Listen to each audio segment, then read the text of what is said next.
Well, Matt, you have a good winter break? I did. Yeah. Yeah. It's Yeah. it's New Year's. I know how you like your New Year's resolutions. I know you made I a do. lot of them. Yep. Um OnlyFans account, is that one of them or No. okay. We were talking about the BBL earlier though, so Yeah. So are you going to yeah. get so save up for the Brazilian butt lift hmm and that should Yep. increase the Twitch ad revenue cuz Engagement. you'll Yeah. engagement, Yeah. ad revenue. hmm hmm And then from there, with that money, you can do all the rest of the work that you want to get done. Correct? Or, yeah. Not quite. Not quite. Okay. Yeah. Okay.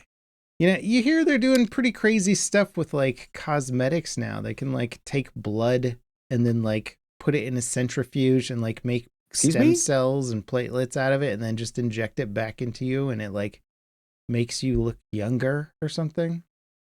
I don't know. That sounds like vampirism or something. I don't need no vampire Yeah. nonsense. It does. It's like self-vampirism. What I want is I want to get one of those like young people that like will do a blood transfusion with you and then you get all their young good blood, you know? You're like There was that billionaire that did it with his son, but he stopped because he said it wasn't working.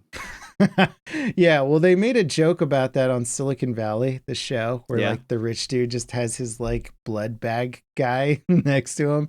And he's like some college bro, and it turns out the guy's like just getting hammered every night. And whenever they do like a transfusion, he's like, God, I feel awful. I feel awful. What's going on? That's the future, Matt. And we need our blood people. Give us that young I blood. hope not. Gives a new meaning to young blood. What do you do right? for a living? But I'm a transfusion guy. It's like, what? That's just a profession now. What? When you're Dude, young, you just transfuse blood with the old and rich. How much do you think they'd pay you? Because I mean, imagine if your job was to just eat healthy, be really fit, like take care of yourself, and then get a blood transfusion like once a week, and you get paid like, I don't know, 100 grand, 150 grand or something by some rich dude.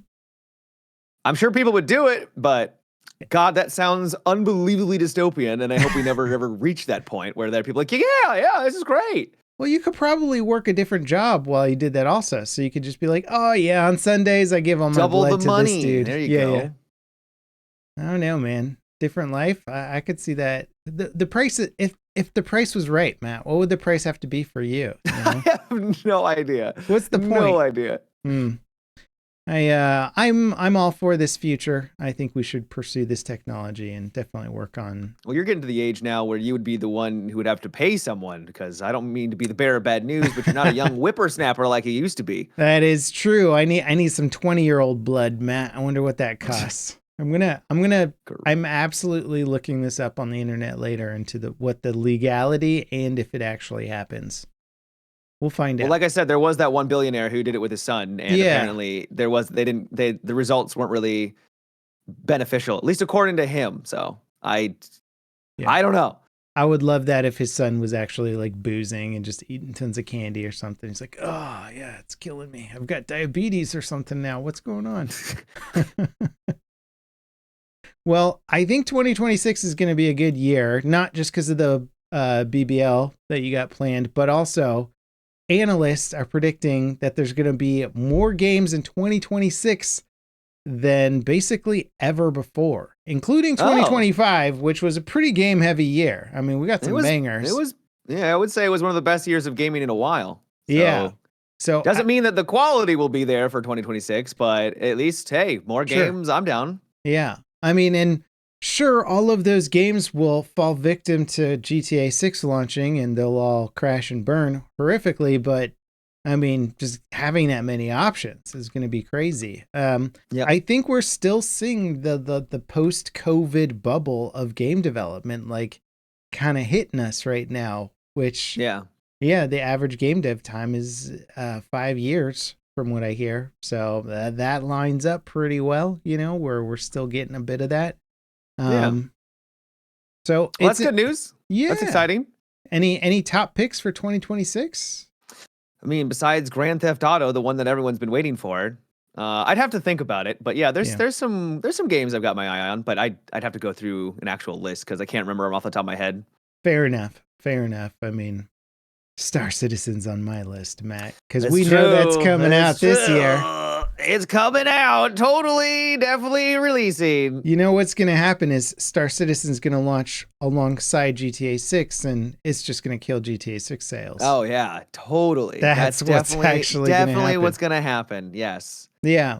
So the other thing that we got to look forward to this year is GPUs becoming 1, unavailable, and 2, stupidly expensive. Like, hey, yeah. So just like before. Yeah, not just like before, Matt. Like double, even worse, or over double of worse than it was before. Remember when they started pushing the 2090, the 5090, whatever we're on, the 5090 to like $2,000, and people lost their mind and they're like, this is absurd, this is outrageous, how can you charge $2,000 for a graphics card? Well, they're predicting that those prices will hit $5,000 soon. Oh my god. Is it because of is it because of AI? Yeah, so it's due to like basically AI sucking up all demand for RAM and chips and stuff like that. And I looked into this a little bit, and well, first of all, it's incredibly expensive to make a chip manufacturing facility. Like it costs like $15 to $20 billion to build. Oh yeah, one. I believe it. Like Intel's investing in one now, and it's not going to be done for like a decade. You know, just crazy stuff. No, for real. These plants are a decade. That sounds like more incompetence than anything else. But I don't know how all that gets set up. So I don't know. Maybe they're future proofing it for a decade in the future. I don't know. Buy your Intel absurd. Stock now, and in 10 years, baby, it's going to take off. It'll come to fruition, or it won't. But basically, there's just not enough of these plants, and the people who control the plants can kind of price fix and work on the market a bit, and so we're just sort of in a situation where there's so much demand for AI, and they're like, well, we'll give you some chips for your GPUs and what else, but it's going to cost a premium because the demand for AI stuff is so high that it just makes more sense for them to produce everything for AI. And I'm so glad we're just going from one thing to another where GPU prices just keep skyrocketing because of external forces. It's great. We had the crypto stuff, and now we're moving to AI. It's just lovely. It's cool. I like how much GPUs have become useful outside of gaming. You know, they're like, we thought they were just for gaming and like high-end graphics production or something. And it's like, no, you can crypto mine with them now. You can do AI programming stuff. It's fantastic. You can do all sorts of things. You can do everything with them. I'm so glad that our hobby is being, more expensive. Yeah, I know. It kind of sucks because it was already very expensive. And now you're like, what's it going to cost for a new computer? $5,000 for like a base, for like a mid-range system? I don't know. Absurd. It's just going to get crazy. The good news is NVIDIA sees the market demand, and they're like, hey, not enough people are going to be able to buy these 50 series cards. Heck, they're not even going to be able to buy 40 series cards.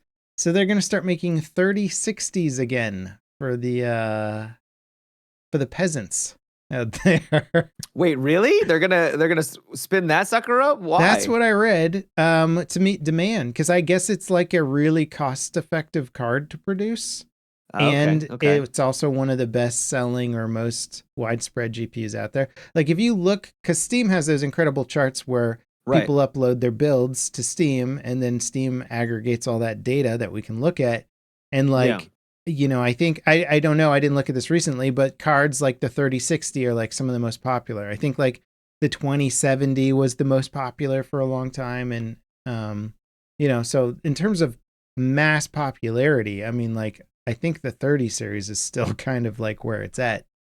So I don't know. I think NVIDIA is just looking at the general sales and economics of it, but it is kind of wild to hear them be like, yeah, we're ramping up production of a two generations back video card to meet the demands. You're like, that's wild. Okay, that's weird. They need those chipsets and those CUDA cores for the AI stuff, and I don't think the 30 series had CUDA at that time. I can't remember, dude. It was too. I can't remember either. It's been too long. Who knows? Yeah. Hey, what do you think about the rumor? Although I think it's pretty likely that this is happening. That The Witcher 3 is going to get a DLC for the first time in like 10 years. Basically. Why? The suggestion is that it's going to act as marketing for The Witcher 4. Oh, okay. Yeah. So maybe why not, a connective storyline where maybe they need to add on some more narrative elements to like prep you for the events of Witcher 4. Yeah, I could see that. I could. Yeah. Well, I would say why not just keep developing Witcher 4 and put all hands on deck for that instead of having a team work on DLC. I guess it depends on how large the DLC is. If it's just like a couple of stories, then, they can let it rip, but... Yeah. Well, I mean, it's kind of a dope marketing idea if you think about it, because obviously Witcher 3 was like an insanely popular game, sold more copies than like, who knows? Like everyone has it. Everyone has it. Even the remastered I have the remastered version. I played all of 40 minutes of it. But it's pretty solid marketing because everybody who owns the game is going to get a little notification, be like, hey, there's some free DLC involved. And then you go check out the marketing. You're like, oh man, this is fun. This is good DLC. Now I'm pumped for the next game. If they time that just right, where you have enough time to play the DLC, get hyped, then The Witcher 4 drops. I mean, like, could be cool. That's money. That's money right there. Could be cool. I just would be surprised because, I mean, like I said, it depends on how large the DLC is and how much dev time they're putting into it. Because it's not like you can just whip up a DLC that quickly. Maybe they can. I don't know. Maybe they're just that good. It's CD Projekt Red, man. I think they can do whatever they want. Kind of. I mean, they can, but they've run into some problems in the past with being a little bit too ambitious. You mean a lazy workforce, I think is what you mean. That's definitely what I meant. Those workers not working through the holidays to get their games ready for the launch window. That's totally what I meant. Yes, not over ambitious. Yeah. Anyway, that's not confirmed, but it's a rumor that feels like it's got some decent weight behind it. So I think that'd be kind of cool. That'd be cool. I love the idea of it. Like, I really, especially if the DLC was like on because The Witcher 3 is pretty old at this point, like you said it's over a decade, I think. Yeah. So what if the like DLC came with some cool updates to make it, I don't know, just look more modern or something? Who knows? Anyway, I think it's cool. It's cool. What have you been playing? What have you been playing over the break? Well, I've been playing Battlefield, Arc Raiders, and a game called Star Rupture. Ooh, tell me about Star Rupture, because I just got I got the email. Did you get early access to it or something? I did get early access to it. Okay. I was like, I got an email. I got early access by a couple of days. It's basically Satisfactory's little brother who's like, or friend who's like, hey, can I copy your homework? I'll change things slightly so that you don't get, so it doesn't look like I copied. And then they didn't. They just straight up basically copied. But Matt, it's on an alien world. Yeah, so it's on an alien world, but I mean, Satisfactory is too. So Oh yeah, fair enough. It looks more alien than Satisfactory. They're going for a more like realistic aesthetic with its graphics, right? They're going for not like, because Satisfactory kind of has not a cartoony, but it's more bright and vibrant sort of vibe, and this is looking more like realistic, if that makes sense. It is cool in the sense that you will be building up a little base, and then every so often the world immolates. It like everything, like you are going around a planet, you're going around a star that every so often will literally just nuke everything on the planet. It just becomes heat. Heat just envelops the entire thing, and it kills everything. So what happens to your base? Plant life. Your base survives for a little. Yeah, it's fine. But there'll be no plant life. Anything that's outside will die. And what's cool is that everything on the ground becomes ash, and then over time it will start to grow again. So trees will come back. The grass comes back. There are little things around. There's exploration tunnels and stuff that are covered by vines, and you can't get through the vines until the storm comes by. Okay. So that's kind of neat, right? So it has some environmental puzzle stuff to it. And that's like the one big unique feature is that, which is kind of cool. They also have, I think there's going to be kind of like a base defense system. I haven't gotten to that yet, where eventually the local fauna will try to kill you and destroy stuff. And you can put up like defenses and turrets and stuff like that to defend your base, which is neat. I have enjoyed my time with it, but I think it's because I'm so in love with Satisfactory. I keep comparing it to Satisfactory, and because this is an early access or even pre-early access, because I got an early copy, it's not there yet. It's okay. It does not have the quality of life that Satisfactory has, and it needs work because of that. Fair enough. It's hard to go up against a game like Satisfactory as well, because it's had so much dev time put into it also, right? Like it's been around for a long time. It hit its 1.0 recently with like just a ton of features, and you're going, okay, well, we're going to make a game in the vein of Satisfactory because it's basically a genre now. But you have to come up against the bigwigs, and people go, oh, well, that game's better.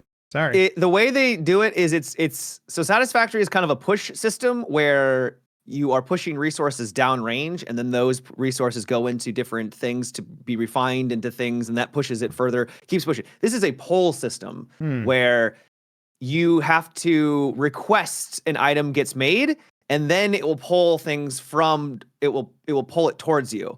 And what that means is that you can set up these conveyors, which is really interesting, where if you set it up properly, which I did not do, and my brain really struggles to wrap my head around it, is you can set up basically your factory in a way where you then go through and click all the stuff that you want to make, and then it'll pull those resources from all down your line. You basically make kind of like a train system, and it will bring it to where it needs to go. It will make it, and then it will be done and push it to, and then pull it to where it needed to go eventually, right? Which is kind of cool. That's the twist on it that is different from Satisfactory.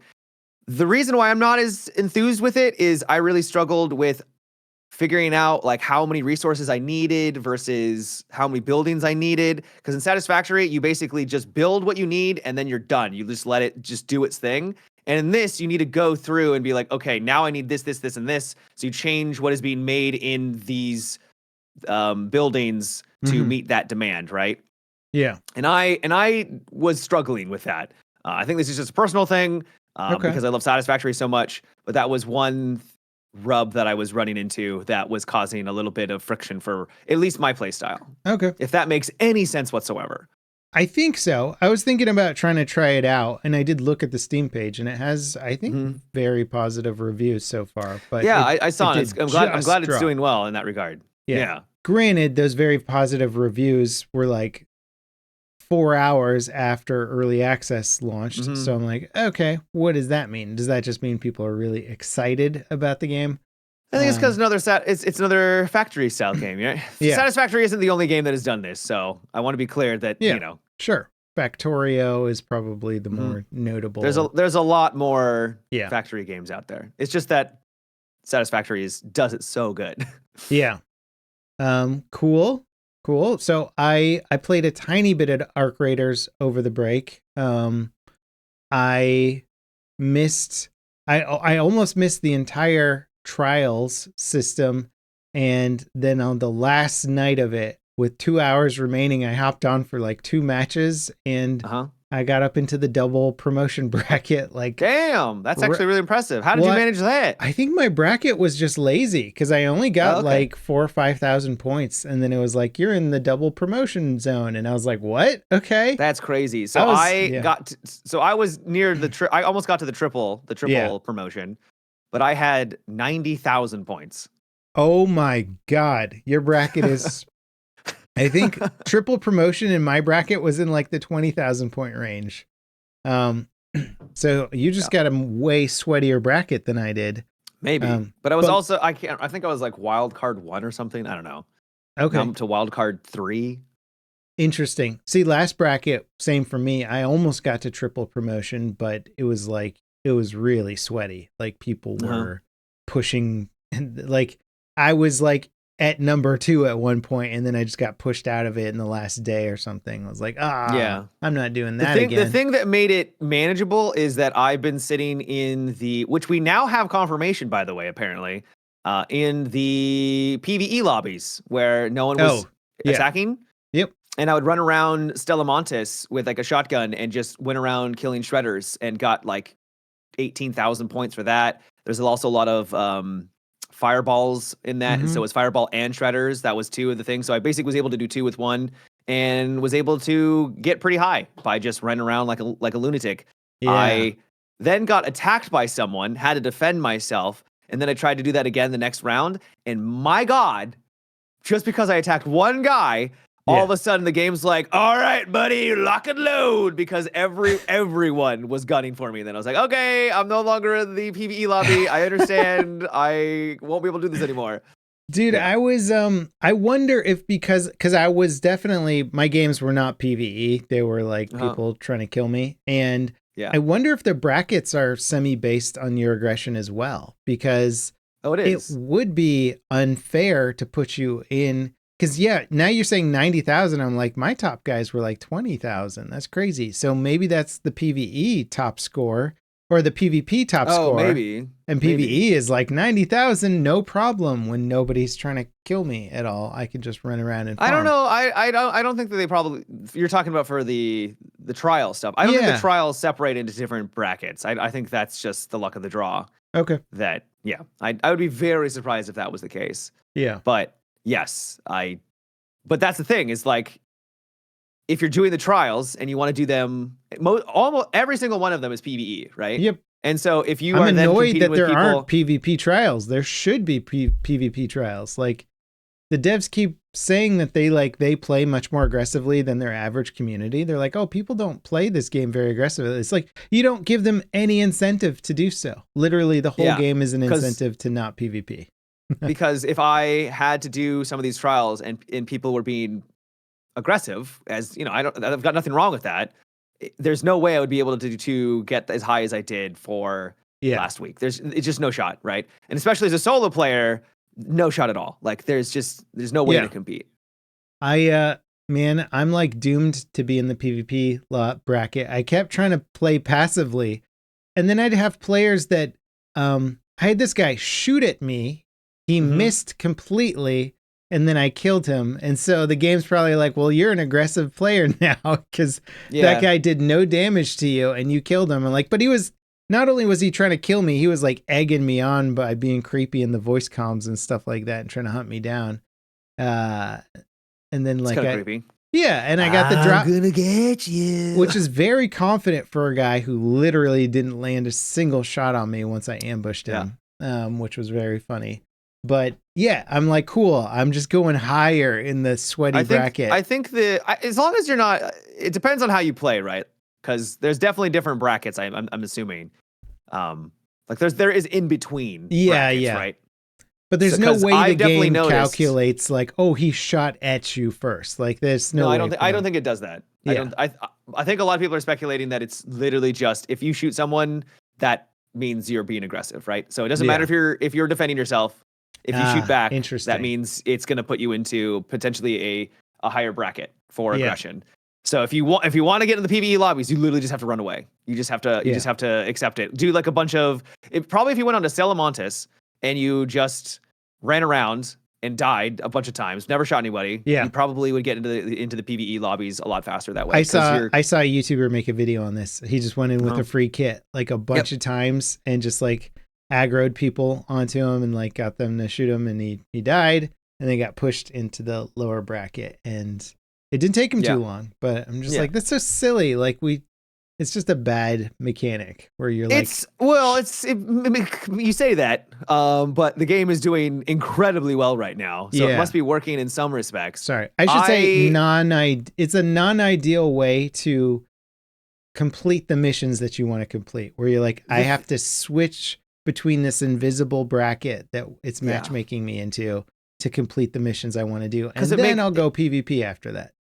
Because it makes doing the quest so much easier. It makes doing the trials so much easier. And those are a big focus for a lot of people. And you feel like you're putting yourself at a disadvantage if you are in a different bracket.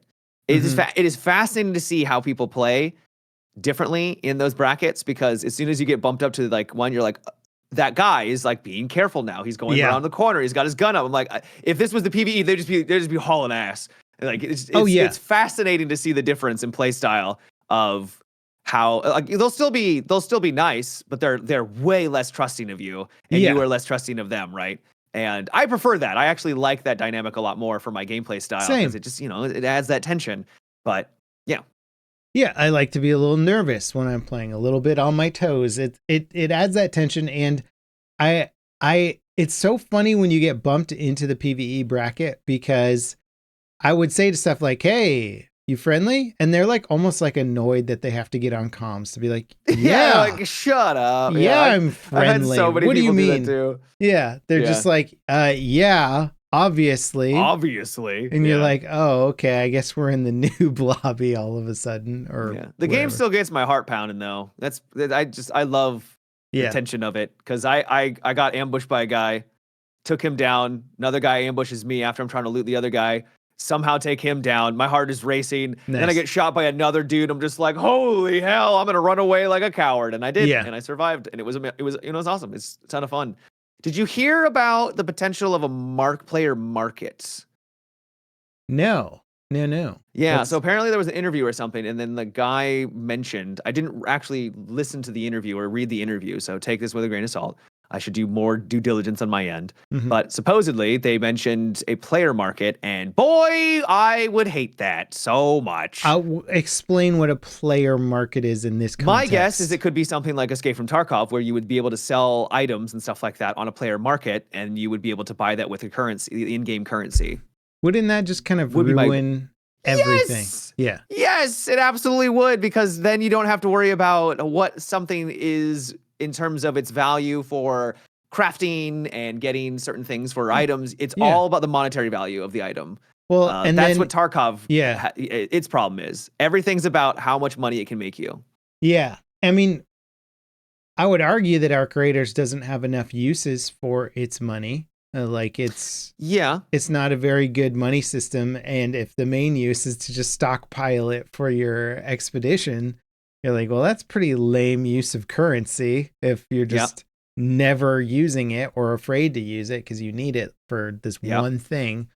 I think they need to make better use of currency, but player market would absolutely ruin all of their mission requirement stuff and expedition stuff. If you could just buy the items you need for your expedition, like, I'm not going to search around for light bulbs for an hour. Like, screw that. And you could have the whole found and raid system like Tarkov has, but I hate that system too. Like, it just starts to convolute things, and the point that I really don't like is then I'm not going to be looking for like metal parts or processors or what have you, right? Because I don't need to get that. I just need to find the stuff that makes me as much money as I can, because then I can take that, go to the lobby or go to the market, sell the stuff that makes me a ton of cash, and then buy the thing I need instead. And then so it just really, really limits. I would be really surprised if Arc did this, because they have such a good formula going right now.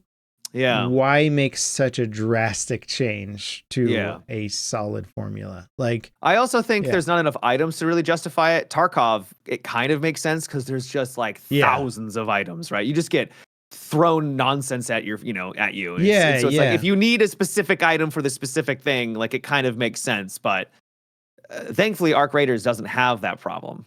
Yeah. Yeah, no, that makes more sense too. Is like, in Arc, you're like, I really need a light bulb. Okay, well, I can tell you where to get one just about every single match, like a consistent spawn on it, right? Like, you don't need to go to a market to find it and spend extra cash on it. So, but if they had, 50x the amount of items, and then like once in a blue moon, you see the rare gun part that you need for crafting, then market makes more sense in that scenario. So I hope they kind of keep it more the way it is, but inevitably they're going to add more items to the game over time, more enemies, more missions and requirements that have different things in them. I mean, they're going to, just for the sake of keeping the game interesting and dynamic and unique. So maybe at some point that'll become more tenable, but certainly in the current state. I hope it no player market, ideally. Yeah, I hope so too. Yeah. Well, cool. I'm having fun with Ark, and I can't wait for any of the future stuff that they're adding to the game. I hope we start getting some roadmaps soon. I mean, I'm sure that they're just getting back from vacation, just like everybody else, but the big games I'm rooting for right now is Ark and Battlefield 6, and we haven't heard anything from them since before the break. Yeah, well, they did data mine in Ark that the next kind of event system is going to be around toxic swamps. Okay. So it's a modifier for game modes, so I guess it's going to like turn areas of the maps into these toxic wastelands or something. Well, they do, like the quest system has dealing with toxicity, so that would make some sense. Yep. So who knows what that'll do. I hope that they start having a little more. I want to see that shredder in other maps, basically, and a little bit more NPC variety. But we need more NPCs.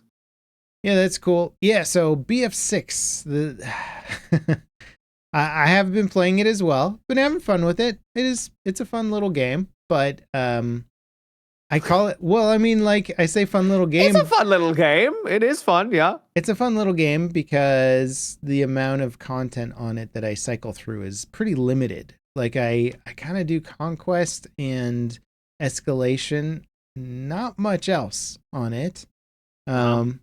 And then even within those modes, I'm like, well, I don't want to play this map. I don't want to play this map. I don't want to play this map. So my experience of BF6 is fairly small compared to all of this stuff that is in the game. And that is kind of one of the problems they've made for themselves is they're just like, hey, here's a whole bunch of stuff. Hope you guys like it. You're Hope like, you like it. Yeah. I like that thing over there. Your description of a shotgun approach seems to be pretty appropriate for the game so far. Oh, yeah. Yeah. I did see your video. I watched it. I hear it. Well, thank you. Thank you. It seems to be what everybody's discussing these days. Everybody's talked about it, and it's weird, but I do disagree though. Oh, and yeah. I wanted to push back on you. Let's hear it. The idea that save it for the YouTube comments, Matt. God. I could have saved it for the comments, but I was like, I can just pick this bone live on the podcast. You said that DICE and EA don't have an incentive to make the game a live service product because it sold so many copies. Potentially billions of dollars have been made already on Battlefield 6, right? It's insane. Probably not like billions, but maybe a billion. A billion, right? Potentially billions over its lifetime. Which is bonkers, right? Like it's only been out for a couple of months. They've already made potentially $1 billion. If what the rumors of how much they've sold is true, right? Which is probably true. Yeah. But then you use that as a justification for them, like, well, we'll just make the next game and we'll just make that much money again in however many years. But like, this is EA and they know the power of a live service. They have Apex Legends. They've got their FIFA franchise, which I don't even think is called FIFA anymore. Mm-hmm. And those are riddled with microtransactions for their live service.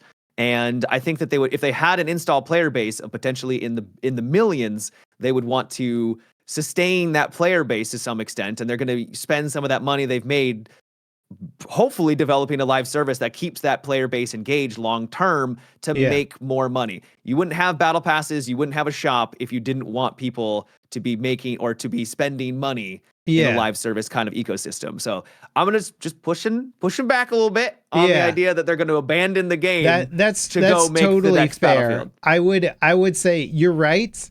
And that they have tried the live service thing. And I think that they're realizing that there's probably not that much money in it. So like, I have in the past occasionally bought a skin in a Battlefield game, but I would imagine, and I'm a big Battlefield fan, right? If anyone's going to spend money on MTXs in the game, it should be me. I spend money in Star Citizen. I spend money in Arc Raiders. I spend money in other games.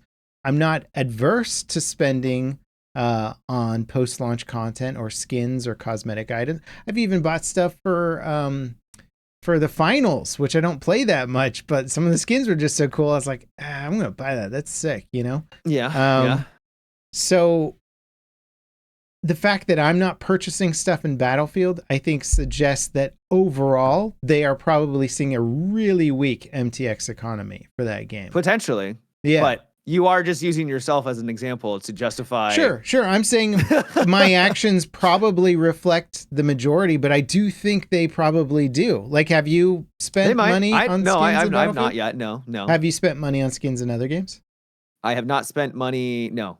I very rarely spend money in video games. You're an anomaly. You're like that dot outside the chart that people are like, what is this? And like, oh, that's I will buy the base game and I will play the live service stuff, but I will very, very rarely buy microtransactions. Okay. Yeah. So basically I'm saying is like, yes, they would love a live service microtransaction economy. I don't think they've figured out how to monetize post-launch Battlefield correctly yet, which is why we get not a lot of investment in post-launch content historically. I'm not saying that's going to happen with BF6. Season 2 may prove me wrong, and I hope it does. But if they make $1 billion on the sales and they're seeing a trickling of money coming in post-launch, they're going, well, I mean, like... that is fair. If that is true, then I would agree with you. Yeah. If they'd be like, okay, this isn't the live service just doesn't work for this franchise. We'll just put our attention on the next game.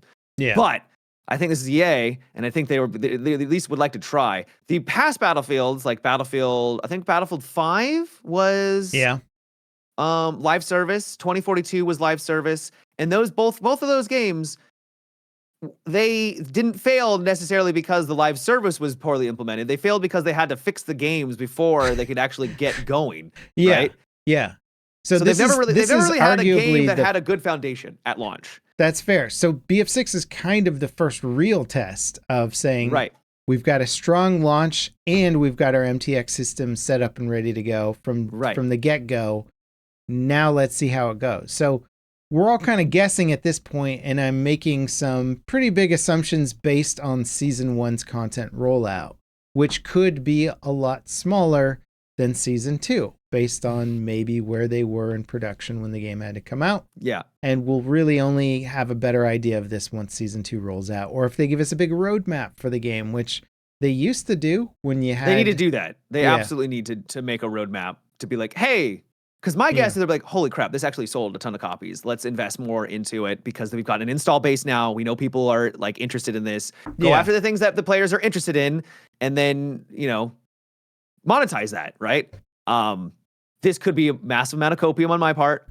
I'm hoping that Season 2 and Season 3 are showcased that they're in this for the long haul. I could be absolutely wrong, and I would hate to be wrong, but I'd like to think that they are going to stick around and develop it long term, but only time will tell. Well, they've been pretty tight-lipped on it, and ironically, annoyingly so. Yeah. Well, ironically, Alex Grandal, who used to work on Battlefield, who now works on Arc Raiders, he was in an interview and he's like, man, 2026 is going to be like lit for not his direct words. Can't remember what he exactly said, but basically he was hyping up 2026, saying like, if you think like the content's good now, wait till next year. Oh, that's good. Awesome. That's great. So like, at least they're saying that about the game. They're saying, hey man, like we got some cool stuff coming for you.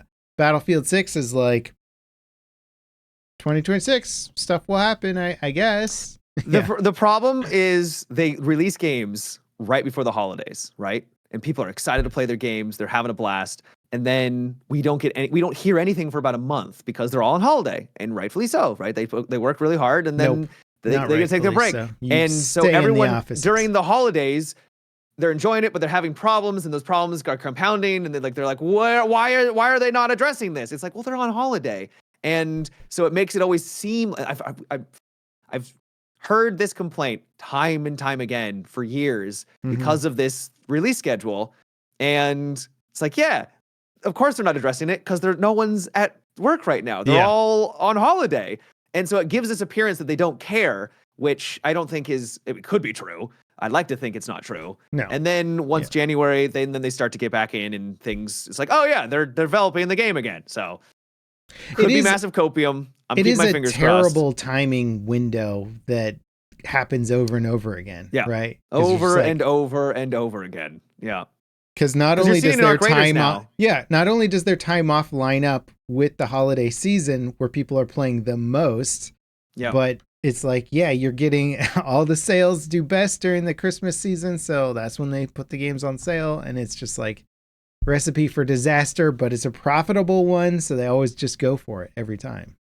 Arc Raiders is getting some flack because people are complaining about like cheating, and they're complaining about the God, what's it called? The grenade that you activate when you want to. You know what I'm talking about? Yeah. Mm-hmm. The whatever. I can't remember the name of it for some reason. Detonator. Yeah, the remote detonator. Yeah, that one.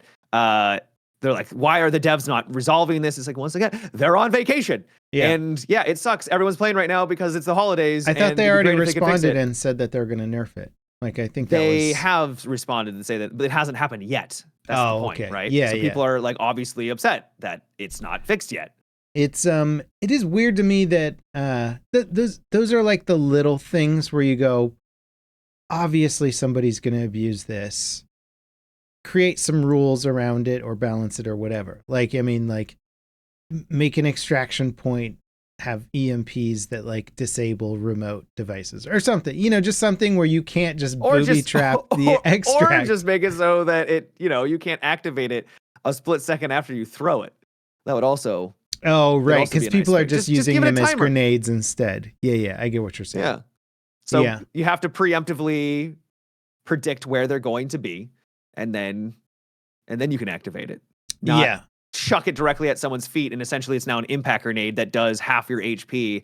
Throw two of them, and then they're just dead, right? Yeah. No, there's definitely some exploitable stuff, but you know what? Those are growing pains for a brand new game concept. They are. They are. I will say though, one of the videos I saw where the guy was like showing how you can switch between aggression-based matchmaking modes. When he got into the sweatiest mode, like he played around and was just like killed 12, 20 people in like a round. It was just insane. And just like did that a couple games in a row. And then just got into like the sweatiest lobby you could imagine. And there were cheaters everywhere. And I was like, I heard the cheaters at the higher tiers are rampant, which is unfortunate. Yeah. So everybody in the PvE world is like, boy, this game's so nice and wonderful. And everybody who's like, oh, I'm going to treat this like a fun PvP game are running into hackers all over the place. And it's a wildly different experience. And it's going to require I like to sit right there in the middle where it's not too sweaty, but at the same time, it's you can get some PvE action. Yeah. So, Matt, I know you're really broken up about this news. This is more EA related news, but Anthem, they're shutting down the servers on the 9th, dude.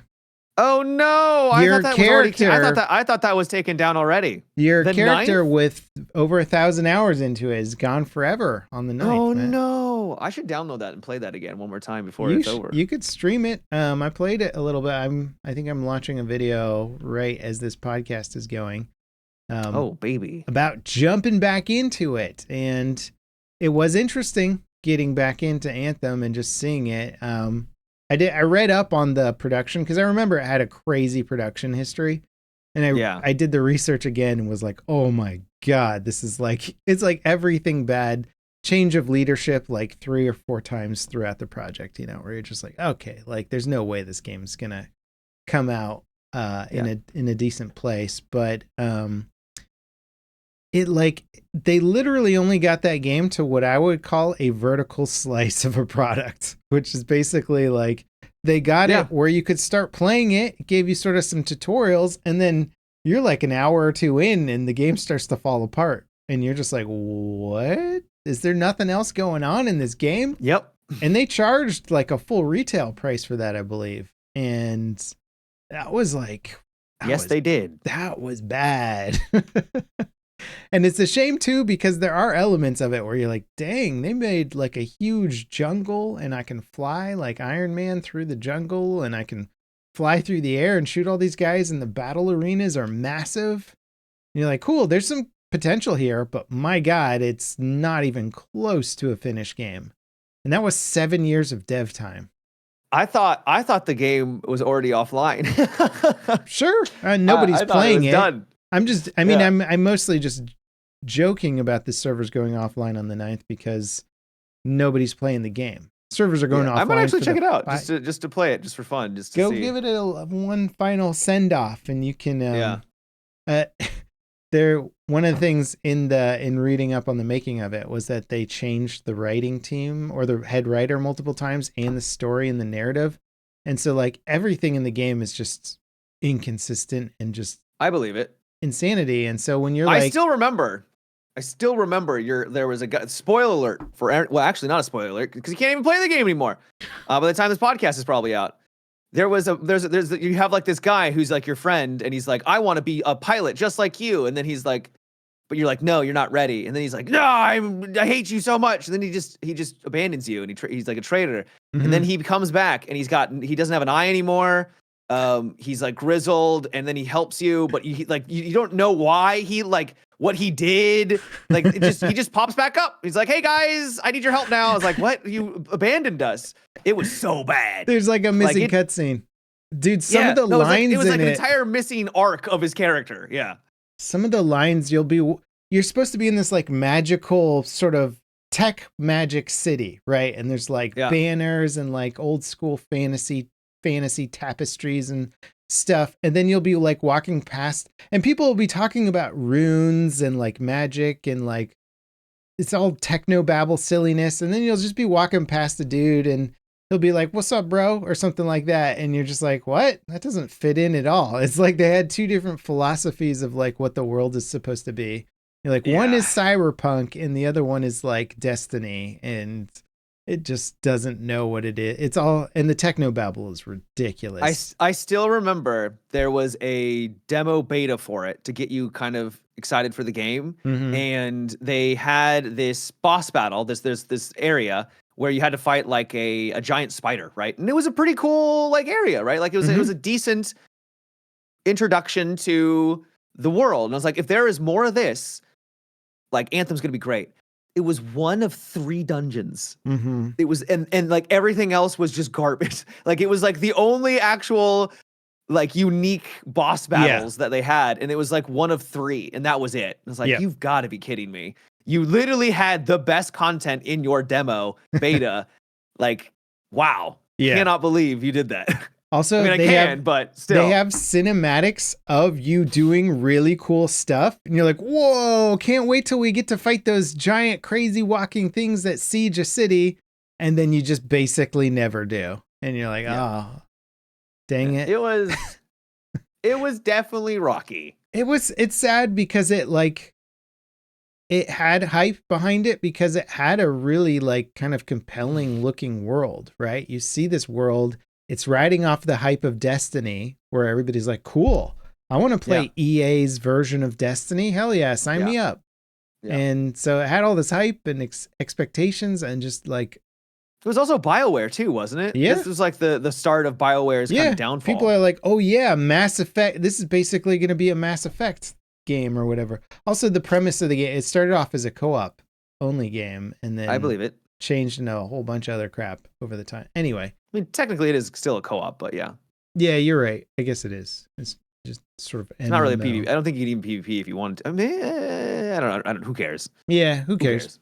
Anyway, it's just one of those things where you're like, this is such a weird pocket of time and like such a weird failed game. I can't believe they actually launched it, to be honest, because it's not a product. It's bad. Yeah, it's bad. It's not a product that people should pay actual retail price for. Just not enough gameplay and stuff to do. Yeah. Anyway, that was fun jumping back into that. So Steam hit a new concurrent player count record over the holidays. Ooh. 41. Congratulations to them. 41 million players online at the same time. 41 million concurrent. It's more than the state of California. It's a lot. I mean, it is the entire world, so. Yeah. Fair enough. Although, granted, I don't think Steam is as big in a lot of Eastern countries and stuff where they distribute their games on other platforms. But it's still relatively popular. Yeah, I mean PUBG and stuff like that. You still see people playing on that. Mm-hmm. Yeah, pretty crazy, pretty big. I mean, it makes sense that they would hit it over the holiday season, but Steam is still going. It's getting bigger and bigger. There's no signs. Which is wild because you're saying PC gaming is becoming more mainstream. Consoles seem to be not on the out by any stretch, but not doing so hot. not doing as well. Yeah. And now all the prices of PCs are just, skyrocketing. So it's like, cool. Great. Yeah. It's going to be, I don't know what the future holds. Like, I mean, the Switch 2 came out recently and allegedly it's selling pretty well. People are interested in it. So, I mean, it is Nintendo. Yeah. It's not, but then there's also rumors that the Xbox is probably on its last legs. It might not. We might not see another Xbox after this one. We don't know what Microsoft is planning to do. The PlayStation will stick around for quite a while, but Sony's already they, for the longest time, tried to not put any games on PC and just keep them PlayStation exclusive, if you wanted to play whatever. Which they've stopped doing now. Yeah, which they've stopped doing now. They sort of, I think they've thrown in the towel to an extent and are like... Because there's a lot of money to be made. And there's a lot of money and yeah. What you're saying. There's a lot of money, but also PC's just becoming far more accessible. And especially if stuff like Steam machines start taking off, where it's that's the accessible version of PC gaming, then that'll be it. It'll be no point in using a console. Yeah, because I think they assumed that people would be like, oh, I want to play this game on console, so I'll have to buy they want you to buy the console. They want you in their ecosystem. But it's like, no, I think people are like, no, I'm just not going to buy your console, right? It's already expensive enough. Yeah. I already have a PC. I don't need this game that badly. Mm-hmm. And then I think they realized you could sell millions of copies of our game on PC, and it doesn't, you're still competing with Xbox, right? It's not like it's not like you're releasing it on Xbox. Yep. And we can all load up our games that we bought from a decade ago on Steam and still play them. You know, it's they're still there, guys. You don't have to be like, where's that disc or that, I bought this on Xbox, whatever, Xbox One or something. And is that still on my modern Xbox account? Oh no, it's the game never got updated or what, it's just a nightmare compared to what PC. It's not to say that games on PC don't need to be updated for modern Windows and stuff, but often the modding community will just do it for you. You're like, yeah, this game has some issues running on Windows 11 or whatever. So we made this little config file or something. You just drag it in and you're good to go, So it's a lot of user support on the PC side for old games, which is nice. And we'll see. Yeah.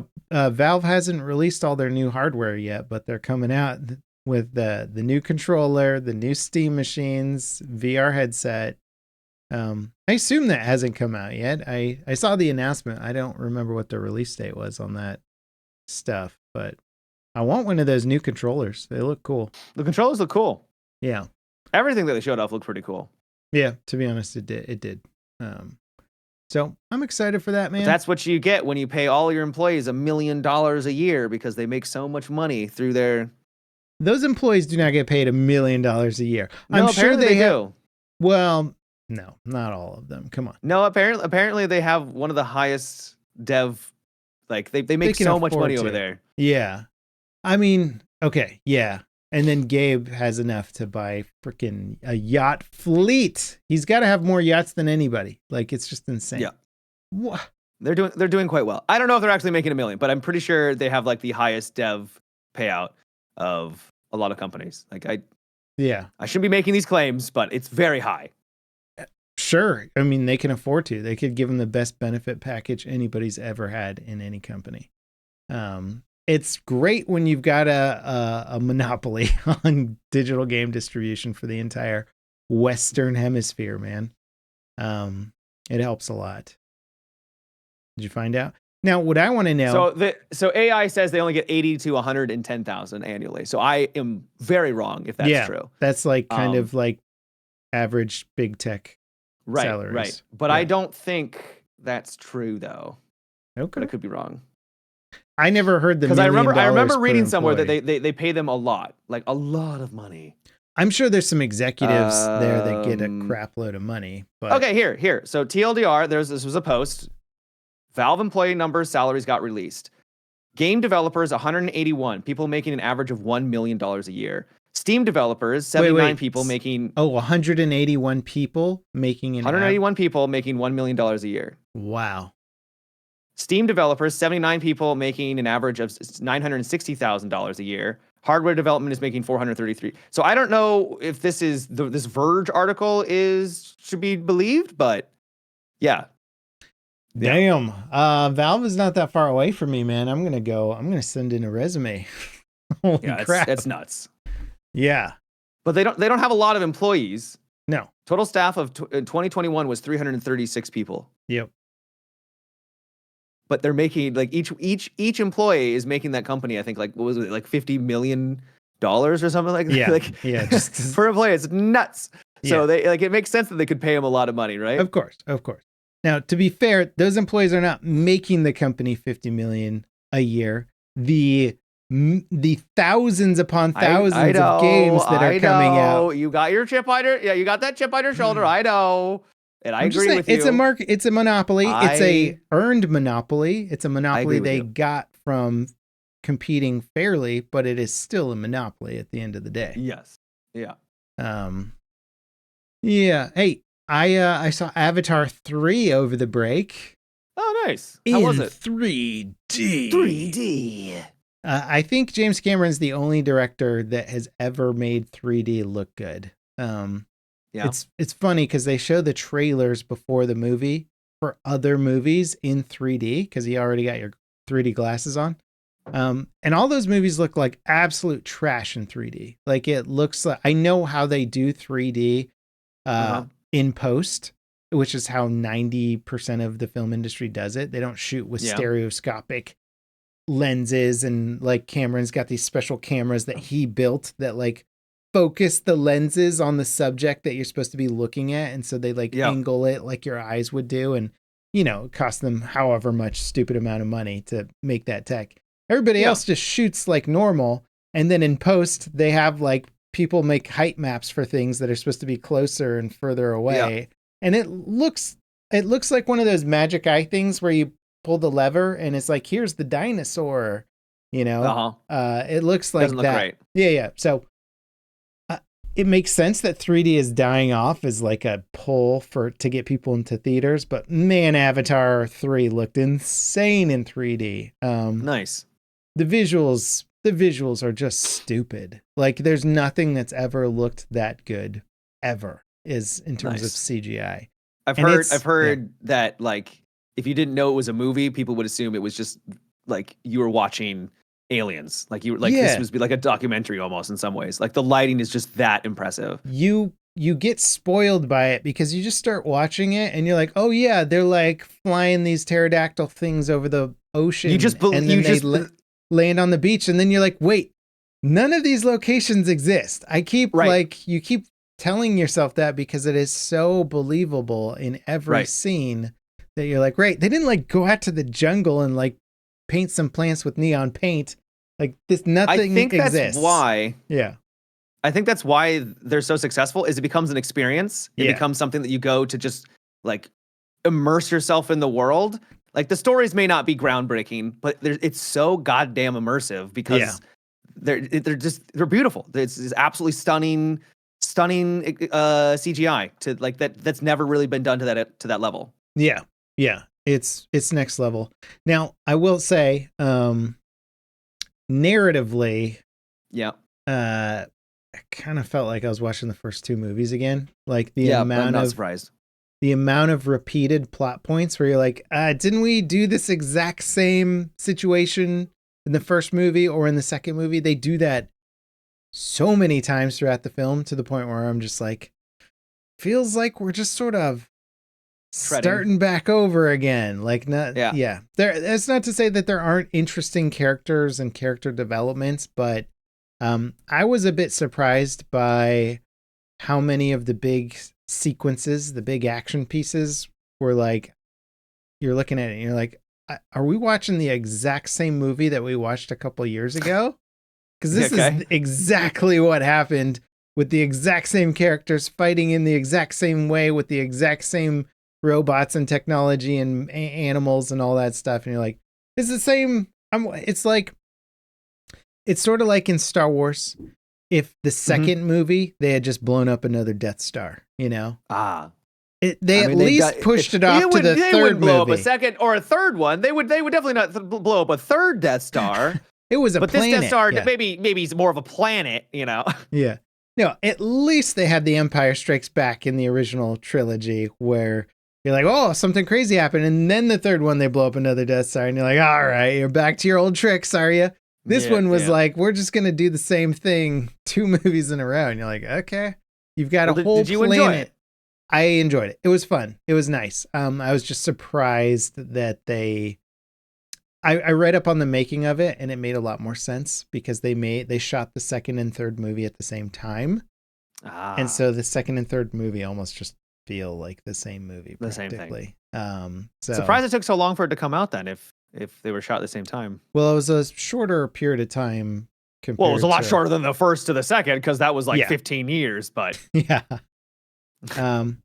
It's my least favorite of the 3 films, but it's fun. The Fire Lady chick is hot, so that's cool. Literally, she's hot. She's literally hot and figuratively hot. I'm into aliens now. You're into aliens, eh? That's cool. I'm into blue people now. Sigourney Weaver, still one of the best characters in the whole thing. Also, how weird is it that Sigourney Weaver, as an actress, dresses up in her little polka dot suit where they film her, and then she plays like a teenage girl. It's very odd. It's super weird. And she's like shorter than everybody else, but Sigourney Weaver in real life is like 6 foot something. I don't know. She's huge. And then she's like, I'm a little teenager running around. The making of that must have been so bizarre. She's a teenage Na'vi, right? She's not. Yeah. Okay. Yeah. But a teenage Na'vi that looks kind of like Sigourney Weaver. Right. Yeah. I just wanted to make sure. Yeah. Did they ever explain how that happened? Has that been explained yet? They explain it in this movie. Okay, because it wasn't explained in the second movie. I'm like, are we what? Why is she back? They do a bunch of explaining. Without getting spoilers. Yeah. Well, they tell you why she's there and where she came from, but they don't say like the deeper meaning behind it. Okay. They get into it a little bit more in this film. This film does do a lot of kind of like cleaning up some of the ambiguity of the franchise. Yeah. It just doesn't open up a lot of new stuff. That's fair. It feels a little more focused on character development, but the characters are really shallow. So you're just like, all right, we're kind of hitting the same notes here for like 9 hours worth of Avatar films at this point, you know? But once again, I'm not really watching Avatar necessarily because I want a crazy, compelling twist and turn story. I just want to be immersed and just see how gorgeous it is and just love the world itself. Bro, they got like flying dragons that like grab massive airships and then throw them into like battleships in the sea and everything explodes. And you're like, hell yeah. Like, it's sick. Just scenes where you're just like, sick. Yes, kill stuff, explosions. That like the combat scenes are dope. They're ridiculous. Nice, and it's fun. It's just it's long. It's a long movie. And when you can, if people do a marathon, dude, do an Avatar 2 to Avatar 3, that's gonna be like 6 hours of the same film. It's gonna be tough doing that marathon. This isn't like Lord of the Rings marathon where you have completely different narratives between all the films and huge progression. This one's going to be like, all right, kind of same thing again. Same old. Yeah. It's made $1 billion. It reached the $1 billion mark again. 1.5 billion now, I think. Wow. Yeah. So it's doing fine. It's making its money back. I know Cameron's, it's funny. People were joking. They're like, oh yeah, the least successful Avatar film has only made $1.5 billion, you know? Yeah. But I think he's got 2 more planned after this, which would be the most amount of, I swear to God, they're like, we can't finish it because we didn't make enough money. It's like, no. Well, you played that card so many times. They have been saying is like, so he's been invested in the franchise for like 25 years or something now. Long time. And he's getting old. I think he's 70 or something now. And he's sort of mentioned where he's like, I think he's mentioned like he'd be okay with other directors kind of popping in finishing it off. Yeah, I don't think he said those words specifically, but he kind of alluded to language that was like, he'd be fine if other people came in. Because imagine spending that much, getting tired, much of your life making this world of blue people, and then like, man, I'd love to make something else for a change. Like, somebody could come in and handle it for him, but I don't know. It could just drop off. They'd get like J.J. Abrams, and you'd be like, oh God, it's gonna suck. He's gonna Star Wars. J.J. Abrams would do a fine job. He's okay.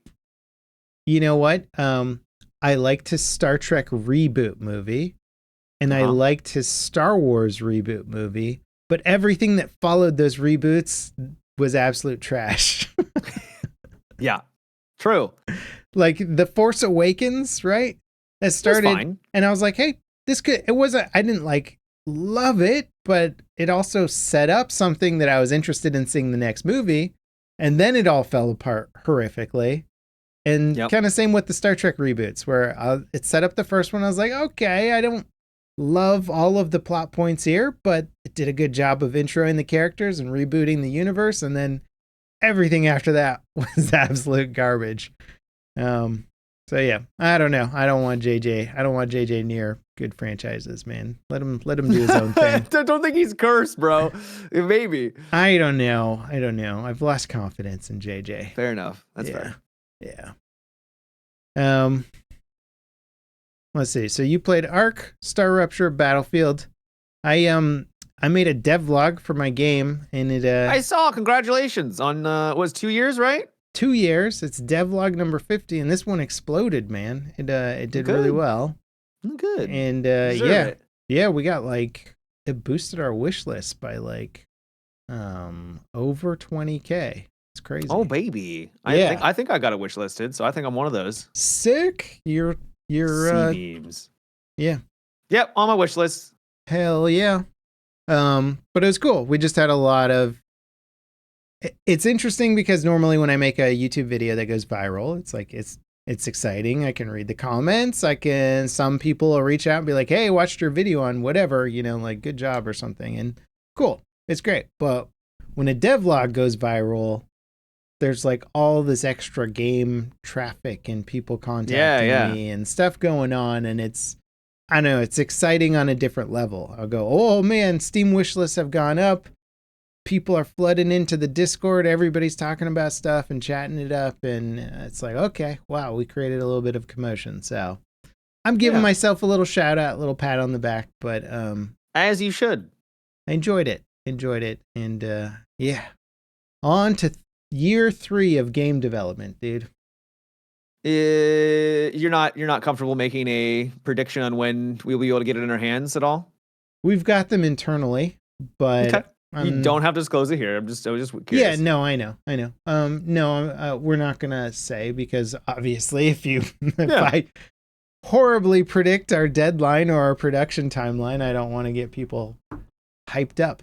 I've seen Matt. I'm a fan of Star Citizen, and I am learning from their development process. And I am not learning the good things that they've done. I'm learning the bad things that they've done, and learning how to avoid those things. So, kickstarting a game and being like, it's coming out in 2014 when you kickstart it in 2012, not the best idea, especially when it's a crazy ambitious game. You're like, isn't that 2 years of development time? That doesn't seem like enough. So yeah, no, we're taking our time. Also, I've made a lot of indie dev friends who are much further along in development than me. They've released games, they've done all this stuff. I've talked to them about it, and I heard that the average dev time for any game, even in the indie world, is 5 years, which is pretty long. So yeah, I don't want to get into it and be like, we could get this game done in 2 years, and then be like, oh, what were you thinking, you idiot? Yeah. You'll get there. Yeah. Oh yeah, we will, and I'm having fun along the way, which is important. Mm-hmm. The creative process. Yep. I wear a beret and then make sort of snooty comments about things. I want to be a game dev like Peter Molyneux. I don't know. Do you remember Peter Molyneux? I don't know who Peter Molyneux was. Sounds familiar, but he did Black and White and he did Fable. I think those are his biggest. Oh, I know who that is. Yeah. Yeah. And he would, when social media came out, he was like all over it, and he would just say ridiculous stuff. Yep. Where everything was just like super philosophical and like high level. And then like his games would come out and you're like, it's just an RPG, bro. Like there's nothing. Yeah. I want you to be able to plant an acorn in the ground and then see the tree grow throughout the entire game. It's like, all right. Yeah. Cool. Yeah. When he was talking about Fable before like Fable came out, it's like, you're going to have a dog in this game and you're going to fall in love with your dog, like deeply. Like you will feel a profound connection with this animal, and it will be an incredibly moving experience, unlike anything you've ever had before. And I remember like young me being like, what if he's right, man? I'm not ready for this game. This game's going to be on the next level. He would just speak about it in such a compelling way. And then of course the game would come out. You're like, oh yeah, I guess I have a dog. Yeah. And he just kind of became like legendary. No around it. Yeah, he was the really ultimate hype man. With just like, it's not that he made bad games. He just hyped. It's also lies. He's lying in a lot of ways. Yeah, unfortunately. We'll call it hyperbole, Matt. We'll call it hyperbole. Okay, hyperbole. Yeah, sure. Could be. Yeah, sure. That's a more charitable way of reframing a lie. Yeah. And what's funny is his games weren't bad. I actually enjoyed the Fable games. I thought they were fun, but he just hyped them to some level where people are expecting like, this is like the revolution of gaming. Whatever he's going to release is going to change gaming forever. And then you're like, it's a freaking RPG, bro, where you can choose to be bad or good. Yep. The craziness, It's not a bad RPG. You just play it and you're like, oh, that was not... I am looking forward to the new Fable. I hope it's good. Yeah. So am I, ironically. We're kind of trashing on Peter Molyneux, but I am excited for Fable 4. I don't know if he has any involvement in Fable 4. Is Peter Molyneux working on Fable 4? Let's see. No, he is not working on the new Fable game. So... it won't have that spark. Or it'll be totally fine because it's just a fantasy RPG. Yeah. That's a little tongue in cheek. I like it because it's it kind of has a vibe to it. That's most fantasy leans into sort of a more serious, hardcore vibe, especially for games. Yep. And Fable was always like more lighthearted and a little Disney-ified. I don't know what to call it, but I get what you're putting down. Almost cozy, right? Almost cozy, but you could still die and wholesome. Yeah. But I'm pumped for that. I think it'll be good. I actually haven't played the last Fable game. I don't even know if Fable 3 is any good. I played the second one, but I don't think I've never played a Fable. They're not bad, but I don't think you could go back and play Fable 1 and be like, this is good. It's so old at this point. Yeah, they're very old. Yeah. I don't imagine you have to play the first one to play the third one, though. Yeah. Would be my guess. Pretty good guess. Yeah. Any books, movies, things you're watching? Not really. 99, which has been really fun. I think 99's great. I'm 2 episodes away from finishing that. I did watch the movie One Battle After Another, which I thought was also really good. Yeah. Fantastic. Just an absolute wild ride from start to finish. Some people online were trying to make it seem like it was deeper than it was. I'm like, there's like some themes in there that you could probably extrapolate, but I think it was just a fun movie of just crazy things happening. Yeah. And you're just watching these people, and it was fascinating. It was great. Yeah. Really, really well paced, where it's like 2 hours and 40 minutes just flew by. That's crazy. I didn't even realize it was that long of a film. Yeah. Yeah. There's the scene with Sensei when he's going through the apartments was absolutely masterfully done. Yeah. The dialogue, the contrast between the characters. If you've watched it, you know what I'm talking about. Just expertly done. And he's using the same score for like 20 minutes. And I'm just like, that's the same sound. Like, and the anxiety just keeps building and building and building and building. It was great. It's such a very, very cool show. I enjoyed the bizarreness of it as well, because you're like, it's sort of based in reality, but also you're like, did any of this stuff actually happen? I don't think any of this stuff happened. It's like sort of a hyperbolic version of real events and kind of characters that are exaggerations of maybe what we think real characters are like, but just so far-fetched that you're like, it's the real world, but a very bizarre version of it. What was fun is that it was, like you said, over the top and far-fetched, but the way it was shot and the way that it was organized, it was in a way, it was done so that you actually believed that the absurdity of this would happen in at least the world that they've crafted, which I thought was very well done. I was like, oh yeah, this is absurd that we've moved from this point to this point to this point to this point. But just because of the way they've done it, I'm like, I'm in. I'm okay with it. Let's keep going, right? Yeah. So, I was impressed. Cool. Yeah, I haven't watched too much else. Started watching Schitt's Creek, which I missed back in the day. Oh, never heard of that one. You've never heard of it? Okay. No. It's fun. It's a cute little show, comedy show. Okay. Decent. Other than that, just been painting my kitchen, which is what I do. Paint your kitchen a beautiful blue. A beautiful blue. If you want to know anything about painting, Matt, just let me know. I can tell you. Okay, we'll do. Dry times, coat times, how much you need to sand, what grain sandpaper you need. Of course. For different coats. If you're doing a finished coat, you want a different grain. I didn't know you had to sand to paint over. Okay. You don't have to, but if you want it to look smooth and nice, then you do a sanding in between coats. Oh, okay. So you're doing like carpentry stuff. We're painting cabinets. Cabinets, so right. If you're painting an sense. Orange peel, if you're painting the wall. Yeah.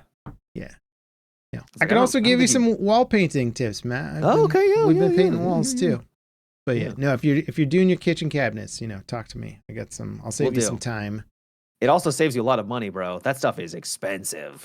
Holy! If you want to like hire someone out to do cabinets and stuff, that is pricey. I looked at the pricing of it, and I was like, you know what? I grew up working in my dad's wood shop. All I did was sanding and painting and nailing and all that stuff. So I was like, I'm just gonna do this because, and I get why they charge so much. The prep time is ridiculous for all that work. It's taking me forever. But what is cool is like when and this is super relevant to gaming, by the way, air spraying paint guns.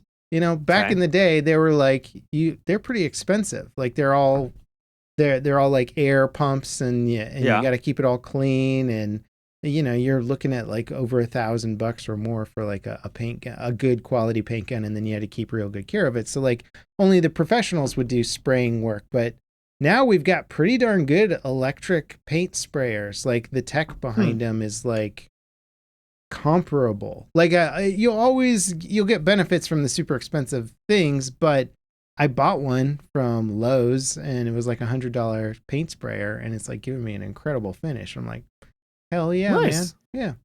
So again, super relevant to gaming, but very relevant. That's why you're all here, for your painting tips. Yep.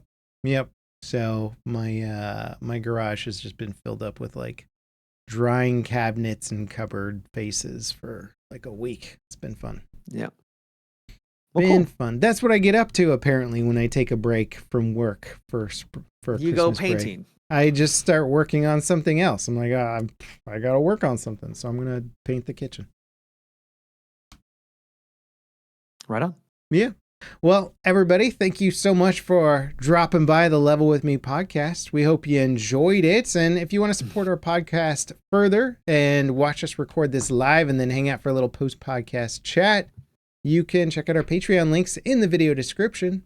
It's fun. It's a good way to support the show. And I'm excited to talk about all kinds of crazy stuff post-podcast that we dare not mention during the real podcast.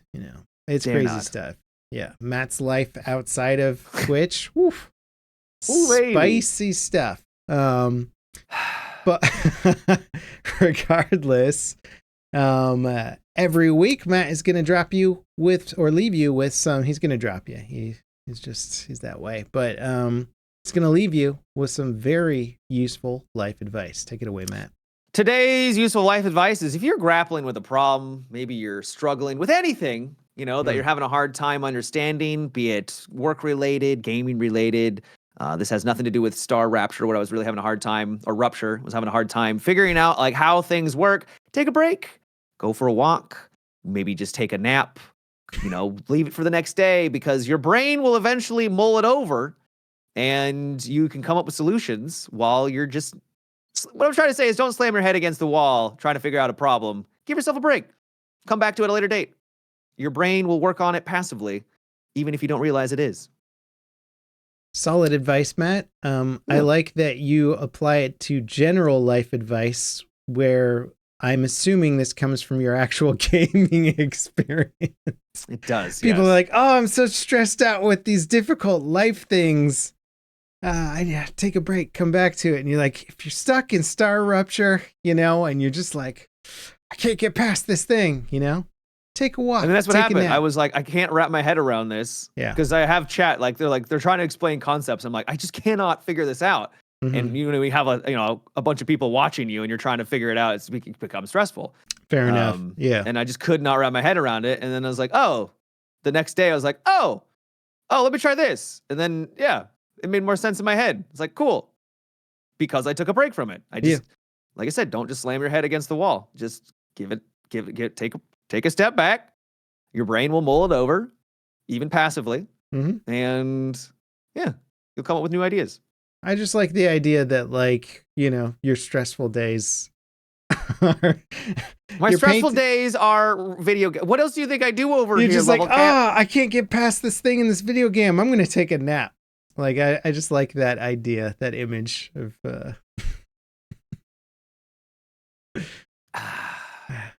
Anyway, I'm just poking fun. You're welcome. You're welcome.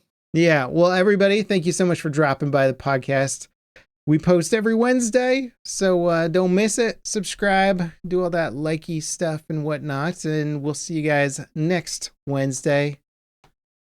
Bye-bye. Take care.